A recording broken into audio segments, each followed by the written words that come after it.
masyarakat Islam itu ada 3 kelompok. Ada kelompok yang benar-benar berusaha Islami, ada kelompok yang sudah terkontaminasi dengan modernisasi, ada kelompok yang masih memegang teguh tradisi.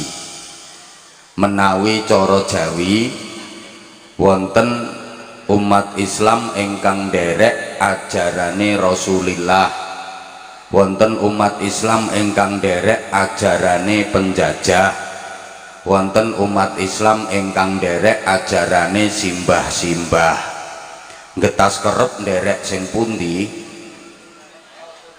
Ada ajaran Rasulillah, ada ajaran penjajah, ada ajaran simbah-simbah. Maka tahun baru di masyarakat Islam Indonesia itu ada 3. Ada tahun baru 1 Muharram, ada tahun baru 1 Januari, ada tahun baru 1 Syuro. 1 Muharram itu tahun barunya umat Islam yang ikut ajarannya Rasulullah. 1 Januari yang ikut ajarannya penjajah. 1 Syuro yang ikut ajarannya simbah-simbah. Misalnya semua dirayakan. 1 Muharram dirayakan dengan pengajian, 1 Januari dirayakan pakai dangdutan, 1 Syuro dirayakan pakai jaranan. Kira-kira yang paling sepi yang mana? Warga Getas kerep ikut yang pengajian, yang jaranan, atau yang dangdutan?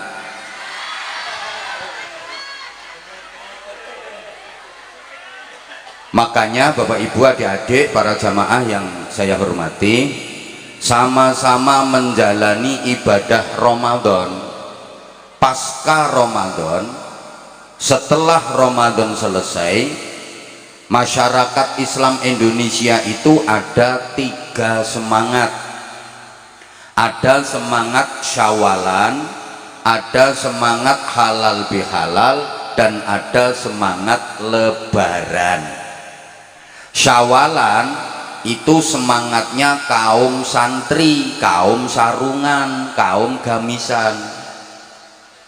Halal bihalal itu semangatnya priayi, kaum celonoan. Sedangkan Lebaran itu semangatnya wong abangan yang orang ngaji, kaum abangan. Saya ulang, Syawalan itu semangatnya santri, kaum sarungan. Halal bihalal itu semangatnya priayi, kaum celononan. Lebaran itu semangatnya wong sing orang ngaji, kaum abangan. Semangat Lebaran itu begini: bulan Ramadan dianggap sebagai bulan penjara. Masuk Ramadan seperti masuk penjara. Amaliyah Ramadan adalah kerja paksa, sehingga hari-hari dijalani dengan terpaksa dan menderita. Makanya di akhir Ramadan yang dipikirkan apa? Kapan lebarannya? Kapan bodone? Kenapa begitu? Sebab mereka sebelum Ramadan berkawan dengan setan. Sebelum Ramadan berteman dengan setan. Begitu Ramadan, setan dipenjara, dia sedih, pisah dengan kawannya. Makanya di akhir Ramadan tidak berpikir mendapatkan Lailatul Qadar, tidak berpikir meningkatkan ibadah, tidak berpikir mendapatkan Syawal, tapi yang dipikir kapan setan temennya yang dipenjara itu dibebaskan, supaya bisa bergandengan kembali dengan setan. Makanya hari raya adalah hari-hari diare, balas dendam. Begitu Ramadan tamat, maksiatnya kumat. Wonten apa mboten?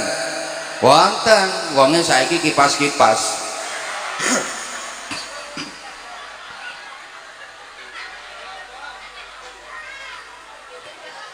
Begitu Ramadan selesai, ibadahnya prei. Kemarin Ramadan sholat malam taraweh dan witir, sekarang sholat malamnya terus nopo prei, itulah getas kerep. Ramadan kemarin tadarus Quran, sekarang Ramadan selesai tadarus Qurannya terus nopo prei, itulah getas kerep. Itu namanya lebaran. Begitu Ramadan selesai semuanya bubaran. Kalau semangat halal bihalal itu masyarakat Indonesia modern, karena sudah banyak yang jadi urban, merantau ke kota-kota besar, ke luar pulau, bahkan sampai ke luar negeri. Ketika 1 Syawal semuanya libur, pengen pulang mudik ke kampung halaman. Sesampai di kampung halaman pengen bisa silaturahim kepada semua keluarga, padahal waktunya terbatas, nggak mungkin selesai kalau semuanya. Maka dicari cara bagaimana supaya silaturahim bisa terselesaikan dengan cara mudah, dibikin acara dalam 2 jam silaturahim selesai. Seperti malam ini halal bihalal. Sedangkan Syawalan itu semangatnya santri yang harus mengikuti sunnah Nabi. Bagi santri Idul Fitri itu cuma 1 hari, yaitu tanggal 1 Syawal Toktil. 1 Syawal Toktil, jangan dirubah Toktol loh ya. Kok cuma 1 hari? Ya, sebab Idul Fitri itu adalah hari raya kecil. Hari raya yang besar itu Idul Adha. Idul Fitri disebut hari raya kecil, Idul Adha disebut hari raya besar. Mari kita buktikan. Dari segi waktu Idul Fitri cuma 1 hari, tanggal 1 Syawal Toktil. Idul Adha 4 hari, yaitu tanggal 10 Dzulhijjah ditambah 3 hari tasyrik, 11, 12 dan 13 Dzulhijjah. 1 dengan 4 lebih besar mana? Moh kurang semangat. 1 dengan 4 lebih besar 4. Makanya Idul Adha itu hari raya yang lebih besar. Dari segi pengorbanan, Idul Fitri cuma nyembelih ayam, Idul Adha nyembelih sapi. Ayam dengan sapi besar mana?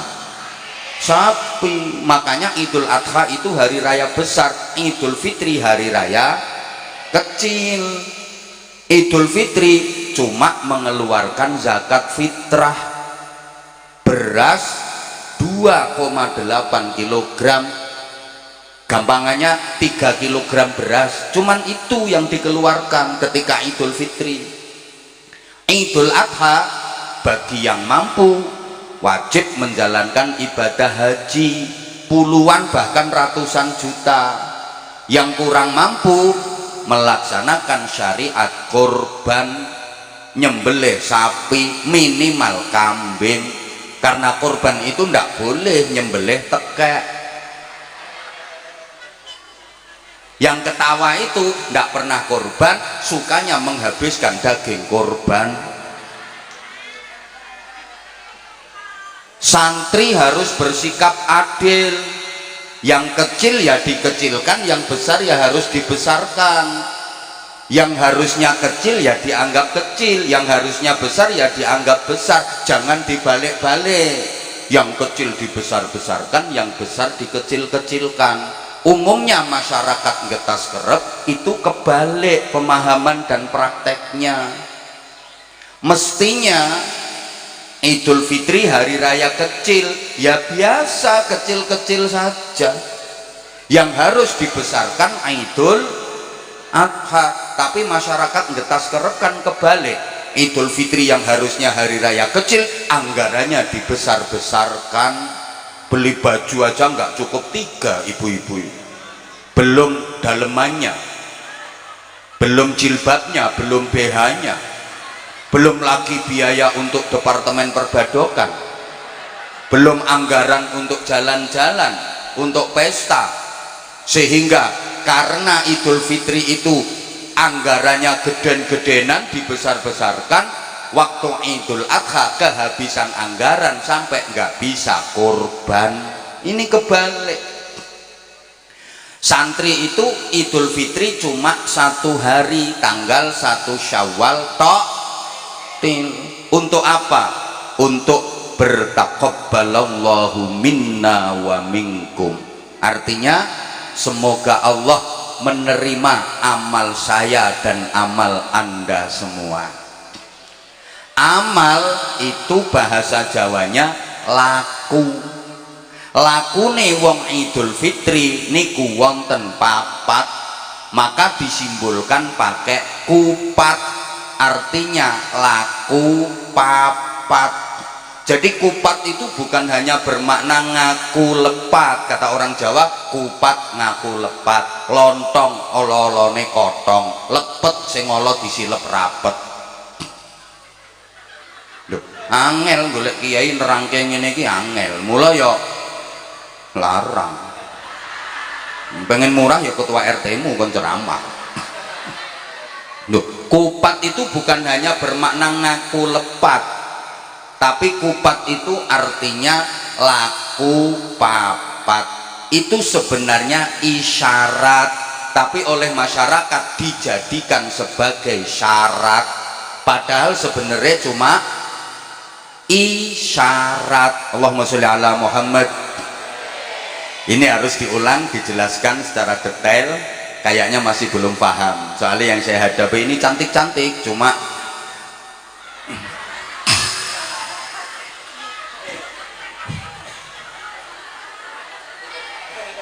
sebenarnya isyarat.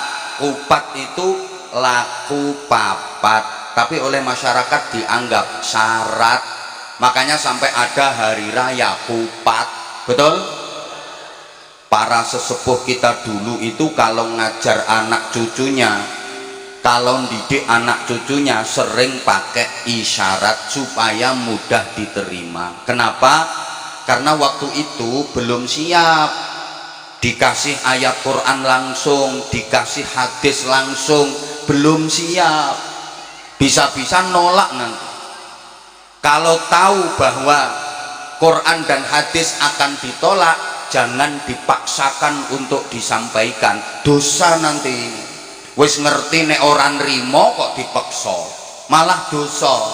Ini pengumuman, mumpung inget bapak-bapak misalnya istrinya cerewet, istrinya berani, itu belum bisa dinasihati pakai Quran hadis, Pak. Jangan langsung qala ta'ala, qala nabi. Akhirnya istri malah berani, istrinya nolak ayat Quran. Yang nanggung dosa siapa? Bapak sebagai suami udah tahu kalau istrinya begitu, dikasih ayat Quran sehingga ayat Qurannya diprek. Saya ini kan tukang ceramah.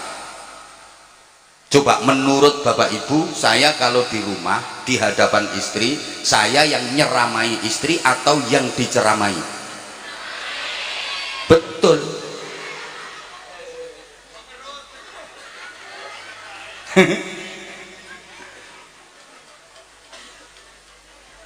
Kalau dikasih langsung ayat Quran, langsung hadis, bisa-bisa ditolak, maka pakai isyarat.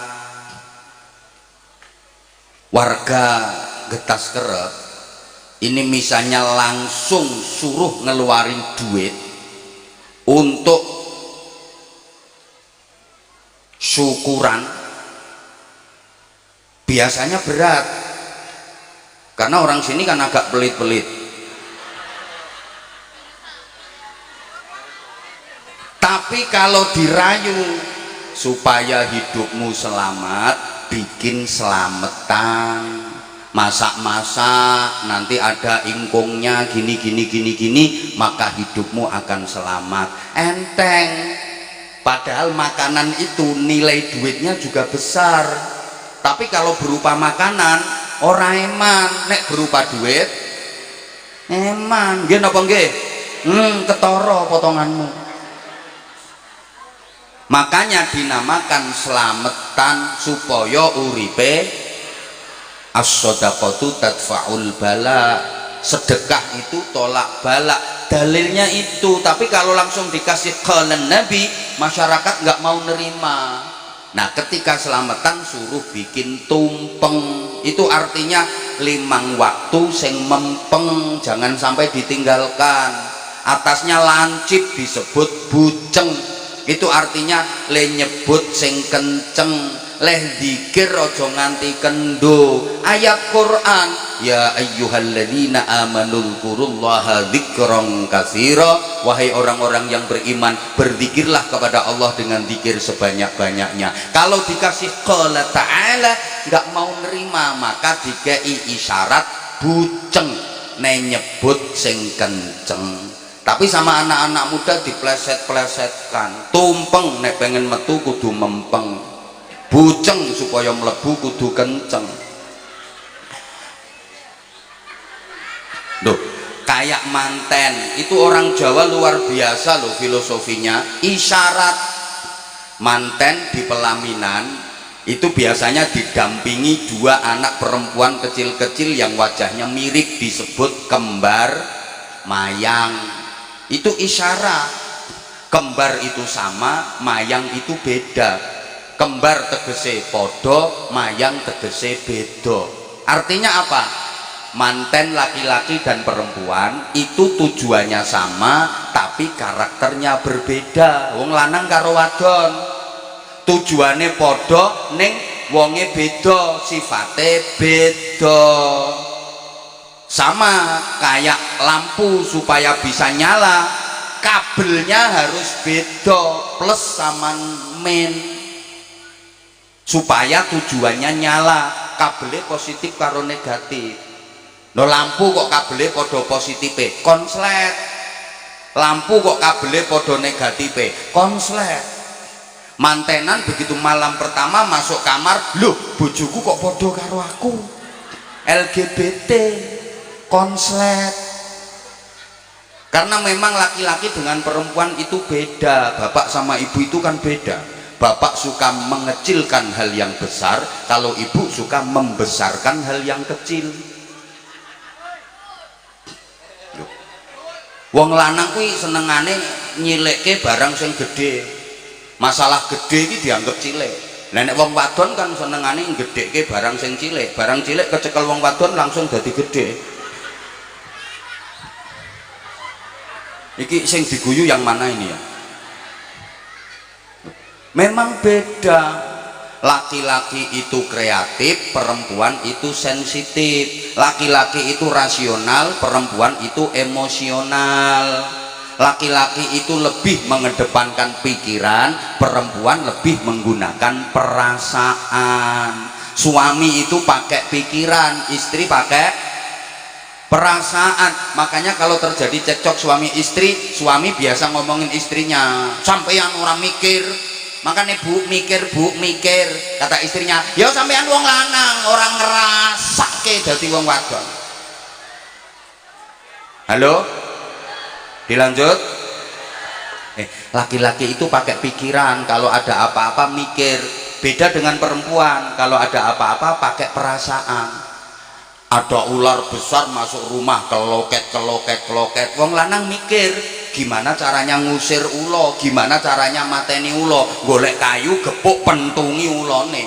Le wong wadon mboten, wong wadon ini pakai perasaan. Omah kok klebon ulo keloket langsung ulo. Dipikir nek gejug-gejug kayak gini ulone ngeleles mati.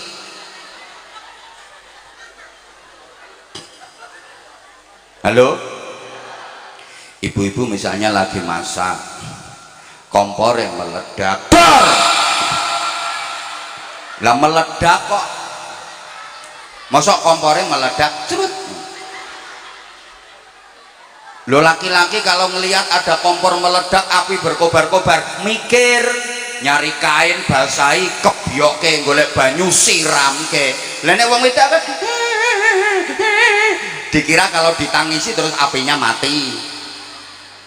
Mau pergi ke Jakarta pakai kereta, Begitu nyampe stasiun ketinggalan kereta, keretanya udah berangkat. Lek wong wedok nangis, ketinggalan kereta. Dipikir nek ditangisi terus keretanya sing wis berangkat mundur serut. Lek wong lanang ora. Wah ketinggalan kereta piye carane mangkat? Ana truk lewat celingkrik munggah gandul truk. Terus nanti manten itu balang suruh. Orang dulu gitu. Ini isyarat balang suruh. Suruh itu tegese ora kok kesusu leh weruh. Maksudnya ngangsu kaweruh agar sama-sama weruh, sama-sama mengetahui, agar engkau tahu apa yang ada di hatiku, aku pun tahu apa yang ada di hatimu, sehingga engkau tahu apa yang ku mau, aku pun tahu apa yang kau mau. Kalau dalam bahasa ayat Qur'annya lita'arafu, agar saling mengenal, saling mengetahui antar suami istri. Duh, ini isyarat. Begitu pengantin sudah deket, coba toh diperhatiin, mangke manten kakung, manten lanang midak telur, ngideuin ndok nganti pecah piar, manten wadon mijii kok misui. Lah ini artinya apa? Rumah tangga itu seperti telur.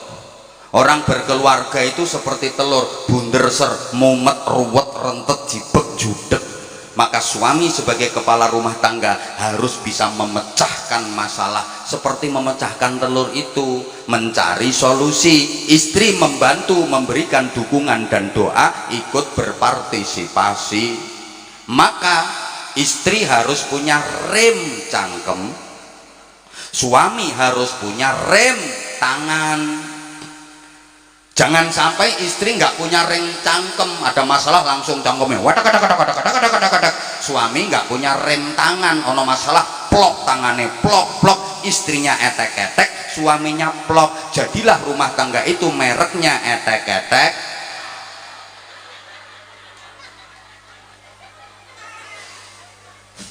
Nah sekarang kita kembali ke kupat yang di bawah. Mohon maaf ya, nggak usah pengen dengan yang dihidangkan di panggung.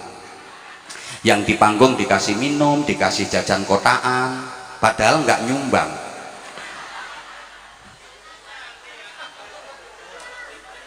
Ngerti lah. Halo, bisa dilanjut? Oke, saya di sini cuma sebentar kok. Loh, nanti masih ada ceramah lagi. Kemudian saya juga mau geser, pindah tempat. Mohon izin, saya cuma 30 menit saja. Tolong yang nggak ikut nyumbang nggak usah rewel, nggak usah cerewet. Loh, kita ini orang Jawa, banyak filsafat dan isyarat-isyarat yang mempunyai hikmah dan ilmu yang sangat luas. Apa sampean malu jadi orang Jawa? Kenapa mesti malu? Malu karena pesek. Aku juga pesek, tapi kan manis. Di samping manis laris. Loh, emang harus jadi orang Eropa yang tinggi-tinggi, putih-putih, mancung-mancung? Allah menilai manusia bukan dari fisiknya kok, gitu loh. Nggak usah malu. Loh, ini pengajian kok menerangkan filosofi Jawa. Lah wong aku wong Jawa, saya nggak harus ngomong ana ente antum. Aku nggak harus bilang ya khair ya khair.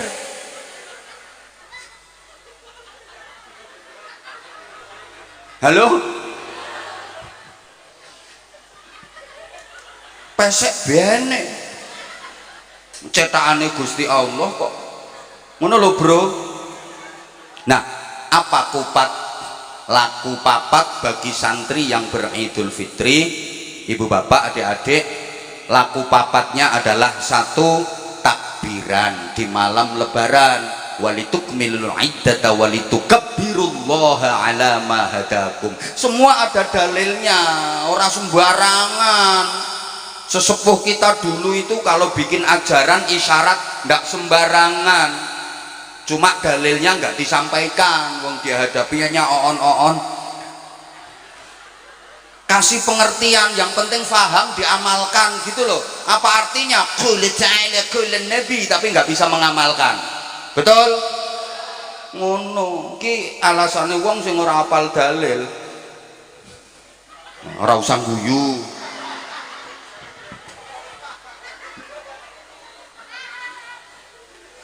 Nomor satu, takbiran di malam lebaran.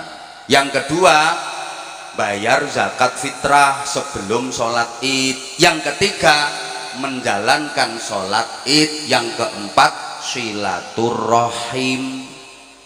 4 laku ini bagi santri bisa diselesaikan dalam 1 hari, tanggal 1 Syawal tok, cukup 1 hari selesai. Tanggal 2-nya santri sudah melaksanakan sunnah Nabi. Apa itu? Siapa yang berpuasa Ramadan dilanjutkan setelah hari raya puasa 6 hari bulan Syawal, maka pahalanya sama dengan puasa setahun penuh. Jadi tanggal 2, 3, 4, 5, 6, 7 santri itu puasa. Hari rayanya cuma sehari 1 Syawal.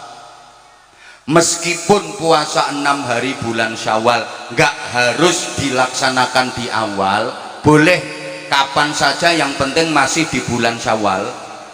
Tapi yang paling afdol, paling bagus langsung tanggal 2, 3, 4, 5, 6, 7. Yakin di sini belum ada yang melakukan itu, termasuk yang di panggung, termasuk yang ceramah.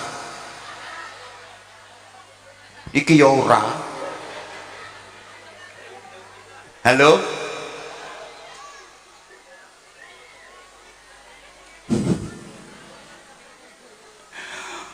Udah Bapak Ibu jamaah yang saya hormati rahimakumullah, bulan sesudah Ramadan yang sekarang ini kita jalani disebut Syawal.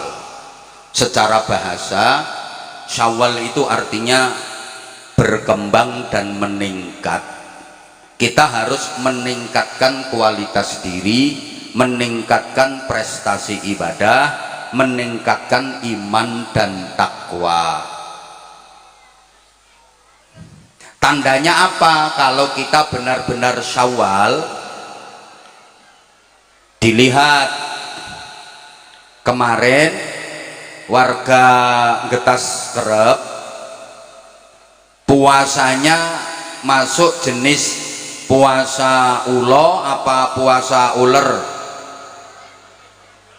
Halo? Ya Allah, aku rati gatekke. Untuk mengetahui kita itu berhasil Syawal apa tidak, meningkat apa tidak, dilihat dulu puasanya kemarin itu puasa jenis uler nopo puasa jenis ulo. Loh, uler sama ulo itu podo-podo poso, tapi hasilnya berbeda, endingnya berbeda. Ulo meskipun habis puasa dia sama sekali nggak berubah, nggak ada perbaikan, namanya tetap ulo, wajahnya tetap ulo, bentuknya tetap ulo, modelnya tetap ulo, perilakunya tetap ulo.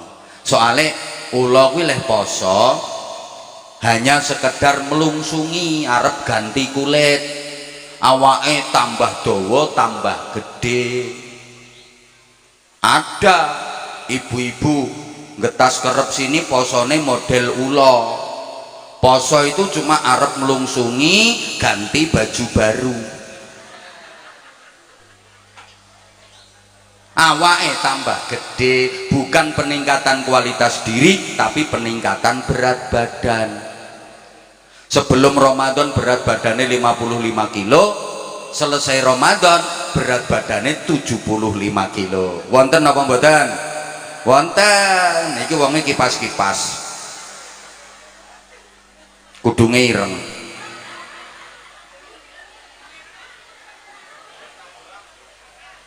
Poso ulo habis makan sahur nggak langsung persiapan sholat subuh, melungker meleh wong ulo. Selesai berpuasa, kehadirannya tidak membawa harapan, justru malah menjadi ancaman. Ramadan sama sekali tidak membawa perubahan ke arah yang lebih baik. Yang semangatnya lebaran tadi, poso beda dengan uler. Sebelum puasa jelek, menjijikkan, gateli, gilani, sumber penyakit, melakukan gremet. Orang wong seneng uler. Coba misalnya ibu-ibu ngumpul kayak gini terus tak uncali uler 2 kilo pure, bubar, ngerusak. Uler itu nggak ngapa-ngapain, nempel tok lho ngerusak. Nempel neng kulitnya gatel, keroken, bliduren. Nempel neng godongnya rusak, rencem bolong-bolong. Nempel neng tandurannya rusak, gering. Nempel neng buah-buahnya rusak, bosok. Nempel neng untumu, neng untuku ora, untumu rusak, kerowo, uler. Makanya kalau ada orang sukanya ngerusak, bikin rusuh, biasa dijuluki uler.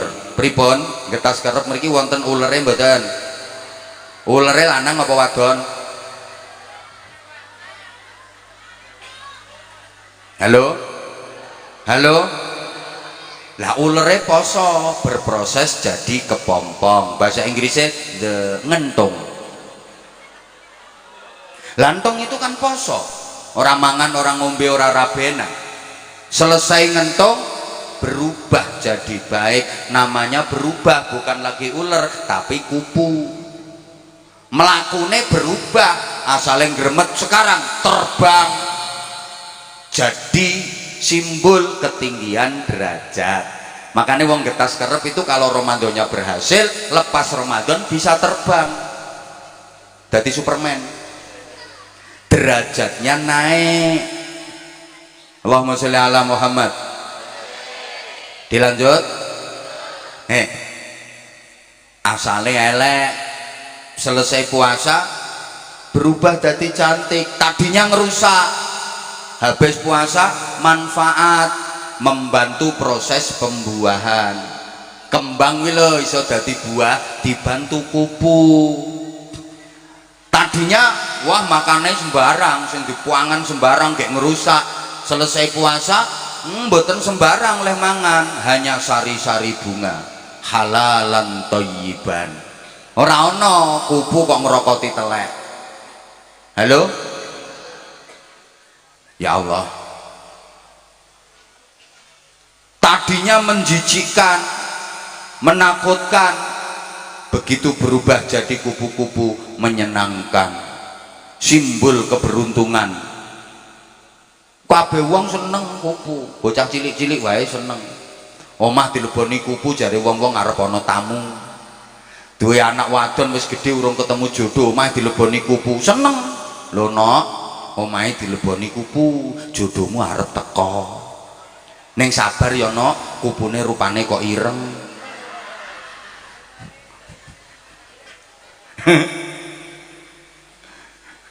Halo?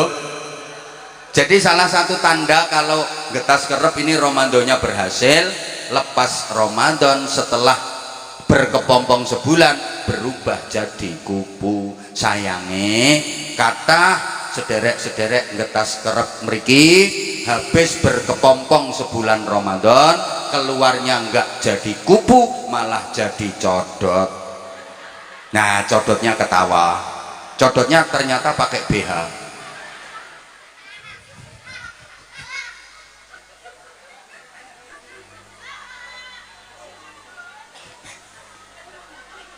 Allahumma sholli ala Muhammad. Masih ada waktu 10 menit. Iya. Bapak Ibu para jamaah, peningkatan di bidang apa yang kita hasilkan dari madrasah Ramadan? Setidaknya peningkatan di bidang takwa. Karena tujuan utama ibadah puasa Ramadan itu la'allakum tattaqun, agar kalian menjadi orang-orang yang bertakwa. Karenanya para jamaah yang saya hormati rahimakumullah, dalam kesempatan yang terbatas ini, masih ada waktu 10 menit. Aku tahu kamu gak mau aku tinggalin. Yuk ikut aku yuk. Saya akan menjelaskan secara singkat takwa sosial, takwa aplikatif, agar kita bisa tampil sebagai kupu setelah berkepompong sebulan penuh. Takwa sosial ini kalau bisa kita lakukan, insya Allah kita selalu mendapatkan rahmatnya Allah. Kita akan dimasukkan surga oleh Allah, karena syarat masuk surga itu harus takwa. Bapak Ibu kalau baca Quran membicarakan surga itu nanti endingnya uiddat lil muttaqin, surga itu disediakan bagi orang-orang yang bertakwa. Nah, ayatnya nanti bisa dipelajari lebih lengkap dalam surah Az-Zariyat ayat 15 sampai 21. A'udzu billahi minasyaitonir rajim. Innal muttaqina fi jannatin wa 'uyun akhidhina ma atahum rabbuhum innahum kanu qabla dhalika muhsinin kanu qalilan minal layli ma yahja'un wa bil ashari hum yastaghfirun wa fi amwalihim haqqul lis-sa'ili wal mahrum wa fil ardi ayatun lil muqinin wa fi anfusikum afala tubsirun. Leh mau nyauti Allah kok kaya wong sambat kok kean utang ngono. Innal muttaqina fi jannatin wa uyun, sesungguhnya orang-orang yang bertakwa dimasukkan ke dalam surga yang penuh dengan kenikmatan, surga yang ada sumber mata airnya. Kok disebutkan uyun, sumber mata air? Para jamaah, simbol dari tempat yang indah. Tempat yang indah itu mesti ada simbol mata airnya. Seindah-indahnya tempat kalau nggak ada airnya nggak jadi indah, betul? Maka surga biasa digambarkan tajri min tahtihal anhar, di bawahnya mengalir sungai-sungai, gitu loh. Bagaimana keadaan orang-orang bertakwa di surga nanti? Akhidina ma atahum rabbuhum, mereka bebas mengambil, menikmati semua yang disediakan Allah untuk mereka di dalam surga. Jadi ahli surga itu bebas mengambil dan menikmati semua fasilitas di surga. Ini beda dengan Nabi Adam dulu. Nabi Adam dan Ibu Hawa dulunya kan ditempatkan di surga, betul? Kok orang semangat ya? Betul. Sebelum dikeluarkan dari surga, Nabi Adam dan Ibu Hawa ditempatkan di surga, dipersilahkan menikmati semua yang ada di surga, tapi masih ada larangan, ada pantangan. Apa itu? Wala taqraba hadhihi syajarah, tidak boleh mendekati pohon itu, syajaratul khuldi. Akhirnya Nabi Adam melanggar, mendekati, memetik, bahkan memakan buah dari syajaratul khuldi, kemudian dikeluarkan dari surga. Begitu dikeluarkan dari surga, Nabi Adam menyalahkan siapa? Menyalahkan setan, iblis? Enggak. Menyalahkan Ibu Hawa? Enggak. Menyalahkan Allah? Enggak. Tapi menyalahkan dirinya sendiri. Rabbana zalamna anfusana wa illam taghfir lana wa tarhamna lanakunanna minal khasirin.